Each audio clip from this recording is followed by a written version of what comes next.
Hello friends, ಎಲ್ರಿಗೂ ನಮಸ್ಕಾರ. ಇವತ್ತು ಮಶ್ರೂಮ್ ಮಂಚೂರಿ ಮಾಡೋದು ಹೇಗೆ ಅಂತ ನೋಡೋಣ. ಮಶ್ರೂಮ್ ಮಂಚೂರಿಗೆ ಮೊದಲು ಮಶ್ರೂಮ್ನೆಲ್ಲ ನೀಟಾಗಿ ಕ್ಲೀನ್ ಮಾಡಿ ಇಟ್ಕೋಬೇಕು. ಇದು ರೆಡಿಮೇಡ್ ಮಶ್ರೂಮು. ನಿಮಗೆ ಮಶ್ರೂಮ್ ಕ್ಲೀನ್ ಮಾಡೋದು ಕೂಡ ಒಂದು ವಿಡಿಯೋ ಮಾಡಿದ್ದೀನಿ, ಅದರಲ್ಲಿ ನೋಡ್ಕೊಳ್ಳಿ ಯಾವ ರೀತಿ ಕ್ಲೀನ್ ಮಾಡಬೇಕು ಅಂತ. ಜಸ್ಟ್ ಇದನ್ನು ತೆಗೆದು, ಇದು ಬೇಗ ಕರ್ಗೋಗುತ್ತೆ ಬಿಸಿಗೆ ಹಾಕೋ ತಕ್ಷಣ, ಹಾಗಾಗಿ ಸ್ವಲ್ಪ ದಪ್ಪ ದಪ್ಪ ಪೀಸನ್ನೇ ಮಾಡ್ಕೊಳ್ತೀನಿ. 4 ರಿಂದ 5 ಪೀಸ್ ಮಾಡಿಕೊಂಡ್ರೆ ಸಾಕು. ಈ ಥರದ್ದು ನಾವು ಎಣ್ಣೆಯಲ್ಲಿ ಡೀಪ್ ಫ್ರೈ ಮಾಡೋದ್ರಿಂದ ಇದು ಬೇಗ ತುಂಬ ಸಾಫ್ಟ್ ಆಗಿಬಿಡುತ್ತೆ. ಈ ಸ್ಟೆಮ್ಮನ್ನು ಕೂಡ ಕಟ್ ಮಾಡಿ ಒಂದ್ಸಲ ಜಸ್ಟ್ ನೋಡ್ಕೊಳ್ಳಿ. ತುಂಬ ಹೊತ್ತಾಗಿದ್ರೆ, ತುಂಬ ದಿನಗಳಾಗಿದ್ರೆ ಪ್ಯಾಕೆಟ್ ಮಾಡಿ ಹುಳ ಆಗಿರುತ್ತೆ.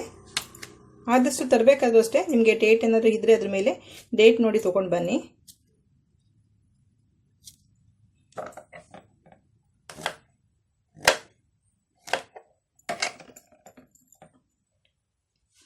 ಇದನ್ನೆಲ್ಲ ಹೆಚ್ಕೊಂಡು ಒಂದು ನೀರಿನಲ್ಲಿ ಹಾಕಿಟ್ಕೊಂಡು ತೊಳ್ಕೊಳ್ಳಿ. ಮಶ್ರೂಮ್ನ ನಾವು ಈ ಥರ ಕೂಡ ಸ್ಟೆಮ್ ಸಮೇತ ಕೂಡ ಹೆಚ್ಕೊಳ್ಬೋದು, ಅದು ಕೂಡ ಚೆನ್ನಾಗಿರುತ್ತೆ. ಈ ಥರ ಚೆನ್ನಾಗಿ ಕಾಣುತ್ತೆ. ಇದು ಕೂಡ ನಾನು ಇಲ್ಲಿ ಮಂಚೂರಿ ಮಾಡ್ತಾ ಇರೋದ್ರಿಂದ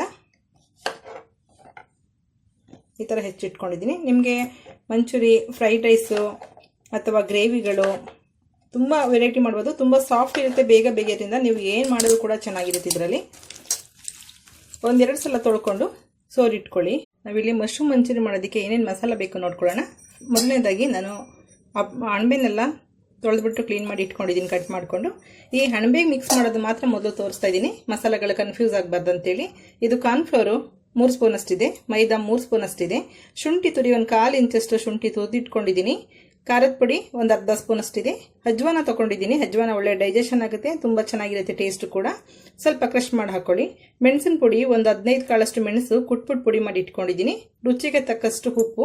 ಈ ಬ್ಯಾಟರ್ಗೆ ಕಲಸೋದಕ್ಕೆ ಏನು ಬೇಕು ಅಷ್ಟು ಮಾತ್ರ ಈ ಮಸಾಲ ತೊಗೊಂಡಿರೋಂಥದ್ದು. ಎಲ್ಲ ಮಿಕ್ಸ್ ಮಾಡಿ ಇಟ್ಕೊಳ್ಳೋಣ.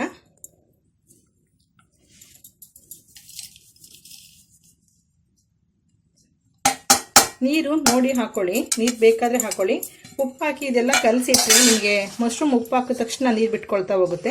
ಹಾಗಾಗಿ ಇದನ್ನೆಲ್ಲ ಮಿಕ್ಸ್ ಮಾಡಿಬಿಟ್ಟು ಒಂದು 5 ನಿಮಿಷ ಸೈಡ್ಗಿಡಿ. ನೀವು ನಾನ್ ವೆಜ್ ತಿನ್ನೋರಾದರೆ ಇದಕ್ಕೆ ಒಂದು ಎಗ್ ಕೂಡ ಹೊಡೆದಾಕೊಂಡು ಮಾಡ್ಕೊಳ್ಬೋದು, ಅದು ಇನ್ನೂ ಟೇಸ್ಟ್ ಚೆನ್ನಾಗಿರುತ್ತೆ. ಜಸ್ಟ್ ಒಂದು ಕೋಟಿಂಗ್ ಕೊಟ್ಬಿಟ್ಟು ಇಟ್ಕೊಳ್ಳೋಣ. ನೀರು ಬೇಕಾದರೆ ಆಮೇಲೆ ಮಿಕ್ಸ್ ಮಾಡ್ಕೊಳ್ಳೋಕ್ಕಾಗುತ್ತೆ. ಏನಿದೆ ಮಶ್ರೂಮ್ನೆಲ್ಲ ನಾವು ಡೀಪ್ ಫ್ರೈ ಮಾಡಾದ್ಮೇಲೆ ಮಸಾಲ ಮಾಡ್ಕೊಳ್ಳೋಕೆ ತೊಗೊಂಡಿರೋಂಥದ್ದು. ನಾನಿಲ್ಲಿ 1/2 ಸ್ಪೂನ್ ಅಷ್ಟು ಕಾರ್ನ್ಫ್ಲೋರ್ ಹಾಕೊಂಡಿದ್ದೀನಿ ಲಾಸ್ಟಿಗೆ ಗ್ರೇವಿ ಮಾಡ್ಕೊಳ್ಳೋದಕ್ಕೆ. 1 ಸ್ಪೂನ್ ಟೊಮೊಟೊ ಸಾಸ್ ಬೇಕಾಗುತ್ತೆ, 1-2 ಸ್ಪೂನೇ ಹಾಕೊಳ್ಳಿ ಟೊಮೊಟೊ ಸಾಸು. ನಾನಿಲ್ಲಿ ಮನೇಲಿ ಮಾಡಿರೋ ಟೊಮೊಟೊ ಸಾಸ್ ಆಗಿರೋದ್ರಿಂದ ಚಿಲ್ಲಿ ಸಾಸ್ ಕೂಡ ಇದರಲ್ಲೇ ಆ್ಯಡ್ ಆಗಿರುತ್ತೆ. ಅಂದರೆ ತುಂಬ ಖಾರ ಯೂಸ್ ಮಾಡಿರೋದ್ರಿಂದ ಹಾಟ್ ಆ್ಯಂಡ್ ಸ್ವೀಟ್ ಆಗಿರುತ್ತೆ. ಸ್ವಲ್ಪ ವೆನಿಗರು 1/2 ಸ್ಪೂನ್ ಅಷ್ಟು, ಸೋಯಾ ಸಾಸು ಡಾರ್ಕ್ ಸೋಯಾ ತೊಗೊಂಡಿದ್ದೀನಿ, 1/2 ಸ್ಪೂನ್ ಹಾಕಿದ್ರೆ ಸಾಕು, ತುಂಬ ಸ್ಟ್ರಾಂಗ್ ಇರುತ್ತೆ. ನಾನಿಲ್ಲಿ ಸ್ವಲ್ಪ ಟೇಸ್ಟ್ ಚೆನ್ನಾಗಿರಲಿ ಅಂತೇಳಿ 1 ಕಡ್ಡಿ ಕರ್ಬೇವಿನ ಸೊಪ್ಪು ತೊಗೊಂಡಿದ್ದೀನಿ, 1/2 ಇಂಚಷ್ಟು ಶುಂಠಿ ಪೀಸ್ ಮಾಡಿ ಇಟ್ಕೊಂಡಿದ್ದೀನಿ, ಬೆಳ್ಳುಳ್ಳಿ 1 ಗೆಡ್ಡೆ ಪೀಸ್ ಮಾಡಿ ಇಟ್ಕೊಂಡಿದ್ದೀನಿ, ಕ್ಯಾಪ್ಸಿಕಮ್ 1 ದಪ್ಪ ಸೈಜ್ ಕ್ಯಾಪ್ಸಿಕಮ್ 1 ತೊಗೊಂಡಿದ್ದೀನಿ, ಮೀಡಿಯಂ ಸೈಜ್ 2 ಈರುಳ್ಳಿ ಉದ್ದುದ್ದ ಕಟ್ ಮಾಡಿ ಇಟ್ಕೊಂಡಿದ್ದೀನಿ. ನೀವು ಉದ್ದ ಅಥವಾ ಸ್ಕ್ವೇರ್ ಯಾವ ರೀತಿ ಬೇಕಾದ್ರೂ ಕಟ್ ಮಾಡ್ಕೊಳ್ಬೋದು. ಇದು ಡ್ರೈ ಪೌಡರ್ಗಳು. ಶುಂಠಿ ಮೇಲೆ ಹಾಕೋದಕ್ಕೆ ಗಾರ್ನಿಷ್ಗೋಸ್ಕರ ತೊಗೊಂಡಿರೋಂಥದ್ದು ಶುಂಠಿ ಮತ್ತು ಕೊತ್ತಂಬರಿ ಸೊಪ್ಪು. 2 ಗ್ರೀನ್ ಚಿಲ್ಲಿ ಉದ್ದಕ್ಕೆ ಹೆಚ್ಚಿಟ್ಕೊಂಡಿದ್ದೀನಿ, ಇದು ಕೂಡ ತುಂಬ ಚೆನ್ನಾಗಿರುತ್ತೆ. ಖಾರ ಇಲ್ಲ, ಹಾಗಾಗಿ 2 ಹಾಕೊಂಡಿದ್ದೀನಿ. ಬೇಕಂದರೆ ನೀವು ಯೂಸ್ ಮಾಡಿ. ಖಾರದ ಪುಡಿ ಮೆಣಸೆಲ್ಲ ಉಪಯೋಗಿಸ್ತಾ ಇರೋದ್ರಿಂದ ಬೇಡ ಅನ್ನೋದಾದರೆ ಅದನ್ನು ಕ್ವಿಟ್ ಮಾಡ್ಬೋದು. ಮೆಣಸು 10 ಕಾಳಷ್ಟು ಕುಟ್ಟಿ ಪುಡಿ ಮಾಡಿ ಇಟ್ಕೊಂಡಿದ್ದೀನಿ. ಸ್ವಲ್ಪ 1/2 ಸ್ಪೂನ್ ಅಷ್ಟು ಖಾರದ ಪುಡಿ ಇದೆ, ಸ್ವಲ್ಪ ಉಪ್ಪಿದೆ. ಇದು ಮಶ್ರೂಮ್ ತುಂಬ ಸಪ್ಪೆ ಇರೋದ್ರಿಂದ ಸ್ವಲ್ಪ ಖಾರ ಮುಂದೆ ಕೊಟ್ಟರೆ ತಿನ್ನೋದಕ್ಕೆ ತುಂಬ ಚೆನ್ನಾಗಿರುತ್ತೆ. ಯಾಕೆಂದರೆ ಸ್ವೀಟು ಹುಳಿ ಎಲ್ಲ ಬೀಳೋದ್ರಿಂದ ಸ್ವಲ್ಪ ಖಾರ ಕೂಡ ಮುಂದೆ ಇರಬೇಕು. ಈಗ ಮಾಡೋದು ಹೇಗೆ ಅಂತ ನೋಡೋಣ. ನೋಡಿ, ಎಣ್ಣೆ ಕಾಯಿ ತನಕ ಅಷ್ಟೇ ಇಟ್ಟಿದ್ದೀನಿ, 1 ಡ್ರಾಪ್ ಕೂಡ ನೀರು ಹಾಕಿಲ್ಲ ನಾನು.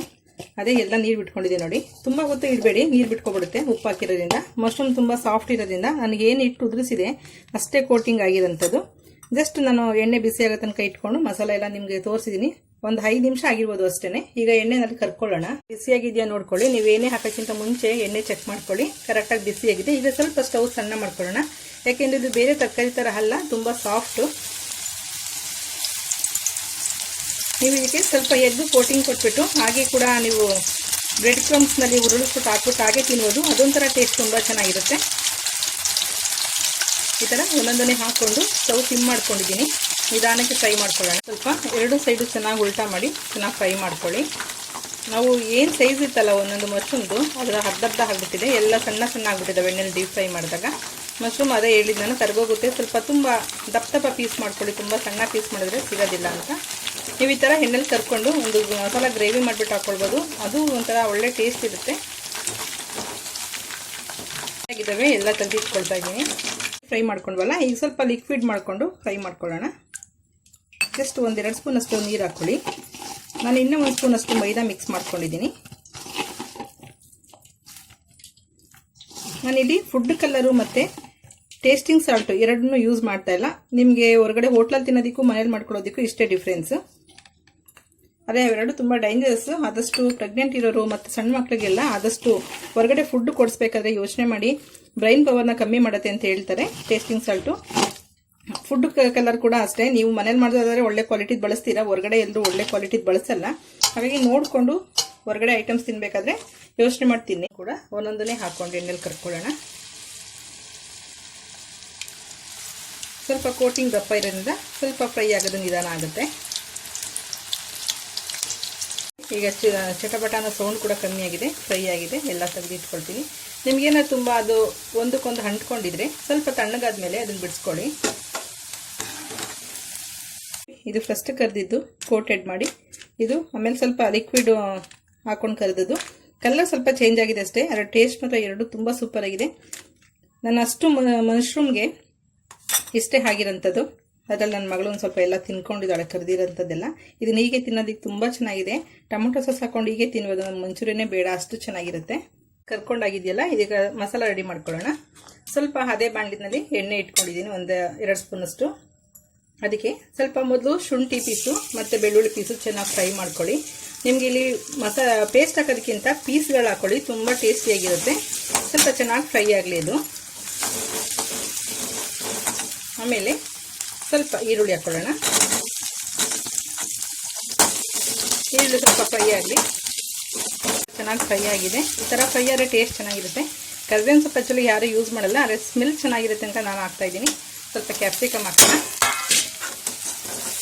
ಕ್ಯಾಪ್ಸಿಕಮ್ ಸ್ವಲ್ಪ ಬೇಗ ಸಾಫ್ಟ್ ಆಗಲಿ ಅಂತ ಸ್ವಲ್ಪ ಉಪ್ಪು ಹಾಕ್ತಾಯಿದ್ದೀನಿ. ಈಗಲೇ ನಾವು ಉಪ್ಪು ಸ್ವಲ್ಪನೇ ತೊಗೊಂಡಿದ್ದೀನಿ, ಯಾಕೆಂದರೆ ಇದು ಸೋಯಾ ಸಾಸ್ನಲ್ಲೆಲ್ಲ ಉಪ್ಪಿದೆ, ಟೊಮೊಟೊ ಸೊಪ್ಪಲ್ಲಿ ಉಪ್ಪಿದೆ. 1-2 ಗ್ರೀನ್ ಚಿಲ್ಲಿ ಇತ್ತಲ್ಲ, ಗ್ರೀನ್ ಚಿಲ್ಲಿ ಕೂಡ ಹಾಕೊಳ್ತಾ ಇದ್ದೀನಿ. ಹುಳಿ ಕ್ಯಾಪ್ಸಿಕಮ್ ಫ್ರೈ ಆಗೋಷ್ಟರಲ್ಲಿ ನಾವಿಲ್ಲಿ ಎಲ್ಲ ಒಂದು ಬೌಲಿಗೆ ಹಾಕೊಂಡು ರೆಡಿ ಮಾಡ್ಕೊಳ್ಳೋಣ. ಒಂದೇ ಸಲ ಹಾಕೊಳ್ಳೋದಕ್ಕೆ ತುಂಬ ಈಸಿ ಆಗುತ್ತೆ. ನಾನಿಲ್ಲಿ ಕಾರ್ನ್ಫ್ಲೋರ್ನ ಒಂದು ಸ್ವಲ್ಪ ತಣ್ಣೀರು ಹಾಕೊಂಡು ಕಲಿಸ್ಕೊಳ್ಳಿ, ಬಿಸಿನೀರು ಹಾಕಬೇಡಿ. ತಣ್ಣೀರು ಹಾಕೊಂಡು ಕಲಿಸಿದ್ರೆ ನೀಟಾಗಿ ಮಿಕ್ಸ್ ಆಗುತ್ತೆ. ಇದೇ ಕಾರ್ನ್ಫ್ಲೋರ್ಗೆ ಎಲ್ಲ ಸ್ವಲ್ಪ ಆ್ಯಡ್ ಮಾಡ್ತಾ ಬರೋಣ. ವೆನಿಗರು 1/2 ಸ್ಪೂನಷ್ಟು ಹಾಕೊಂಡಿದ್ದೀನಿ. ನಿಮಗೆ ವೆನಿಗರ್ ಇಲ್ಲ ಅಂದರೆ ನಿಂಬೆಹಣ್ಣು ಹುಳಿ ಕೂಡ ಲಾಸ್ಟಲ್ಲಿ ಹಾಕ್ಕೊಳ್ಬೋದು, ಇಷ್ಟ ಇದ್ದರೆ. ಬೇಡ ಅನ್ನೋದಾದರೆ ನಿಮಗೆ ಸೋಯಾ ಸಾಸಲ್ಲಿ ಕೂಡ ಹುಳಿ ಇರುತ್ತೆ ಮತ್ತು ಟೊಮೊಟೊ ಸಾಸ್ ಕೂಡ ಇರುತ್ತೆ. ಸೋಯಾ ಸಾಸು 1/2 ಸ್ಪೂನ್ ಆದರೂ ಸಾಕಾಗುತ್ತೆ. ಡಾರ್ಕ್ ಸೋಯಾ ಇದು, ತುಂಬ ಹಾಕಿದ್ರೆ ಸ್ಮೆಲ್ಲು ತಿನ್ನೋದಕ್ಕಾಗಲ್ಲ. ನಿಮಗೆ ಅಕಸ್ಮಾತ್ ಯಾವುದೇ ಸಾಸ್ಗಳಿಲ್ಲ ಅನ್ನೋದಾದರೆ ಜಸ್ಟ್ ಫ್ರೈ ಮಾಡಿಬಿಟ್ಟು ಟೊಮೊಟೊ ಸಾಸ್ ಇದ್ದರೆ ಅದನ್ನೇ ಹಾಕೊಂಡು ತಿನ್ಬೋದು. ಮಂಚೂರಿ ಮಾಡೋದಕ್ಕಿಂತ ಫ್ರೈ ಮಾಡೋದಕ್ಕಿಂತ ಮೊದಲೇ ನಾನು ಟೊಮೊಟೊ ಸಾಸು 1-2 ಸ್ಪೂನಷ್ಟು ಯೂಸ್ ಮಾಡ್ಕೊಳ್ತಿದ್ದೀನಿ. ಇದನ್ನೆಲ್ಲ ಸ್ವಲ್ಪ ಚೆನ್ನಾಗಿ ಮಿಕ್ಸ್ ಮಾಡಿ ಇಟ್ಕೊಳ್ಳೋಣ.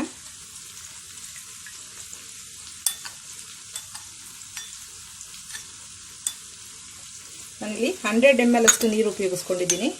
ಮತ್ತು ಕೊತ್ತಂಬರಿ ಸೊಪ್ಪು 2 ಬಿಟ್ಬಿಟ್ಟು ಖಾರದ ಪುಡಿ, ಸ್ವಲ್ಪ ಗರಂ ಮಸಾಲ ಹಾಕ್ಕೊಂಡಿದ್ದೀನಿ. ಅವಾಗ ಹೇಳಿದಿಲ್ಲ, 1/4 ಸ್ಪೂನ್ಗಿಂತ ಕಮ್ಮಿ ತಗೊಳ್ಳಿ ಗರಂ ಮಸಾಲ, ಸ್ವಲ್ಪ ಟೇಸ್ಟ್ಗೋಸ್ಕರ. ಮೆಣಸಿನ ಪುಡಿ ಹಾಕ್ಕೊಂಡು ಜಸ್ಟ್ ಒಂದು ಮಿಕ್ಸ್ ಮಾಡೋಣ.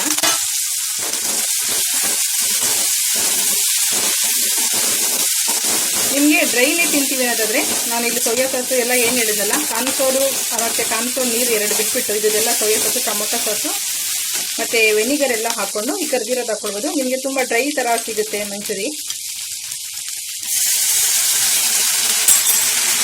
ಕಾರ್ನ್ಫ್ಲೋರ್ ಕಲಿಸಿದ್ನಲ್ಲ ಅದನ್ನು ಹಾಕ್ಕೊಂಡಿದ್ದೀನಿ.